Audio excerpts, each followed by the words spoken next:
இல்ல, இது வரைக்கும் நீங்க பொறுப்புணர்வோட அரசியல் சார்ந்து செய்த நகர்வுகளா சிறியதை பெரியதாக்கி பேசணும்னா பேசலாங்க. மனிதர்கள் கேட்டகரிக்குள்ளே வைக்காம அவர்களை வேற லெவல்ல வச்சுட்டு நீங்க அவங்க நின்னா அதிசயமா பாக்குறது, குனிஞ்சா அதிசயமா பாக்குறது, இதெல்லாம் வேண்டாம். ஒரு நாள் இப்படி அரிசி மூட்டையை தூக்கிட்டாரு அப்படின்னோடனே அதை நம்ம பெருசாக்கி ஒரு நாள் முழுவதும் நின்றுட்டாரு அப்படிங்கிறீங்க. இதெல்லாம் மற்ற அரசியல்வாதிகள்லாம் பார்க்கும்போது எவ்வளவு கஷ்டமா இருக்கும் தெரியுமா?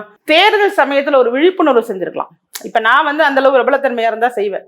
ஓட்டுக்கு பணம் வாங்காதீங்க, ஓட்டுக்கு பணம் வாங்காதீங்க அப்படின்னு சொல்லி அவருடைய ரசிகர்களை நீங்க ஒரு செயல்பட வச்சிருக்கலாம். நான் என்னைக்கு நம்ம பேசுறதுக்கு ஒரு தகாத வார்த்தை போட்டு கமெண்ட் போடுறானோ அவங்க உங்க ரசிகனா இருந்தா நீங்க பண்ணக்கூடிய எந்த விஷயமே பயனற்றதாயிடும். முதல்ல அடிப்படையா ஒரு மரியாதை வேணும். பேசுவதற்கோ பழகுவதற்கோ கருத்து தெரிவிப்பதற்கோ ஒரு முறை இருக்கு.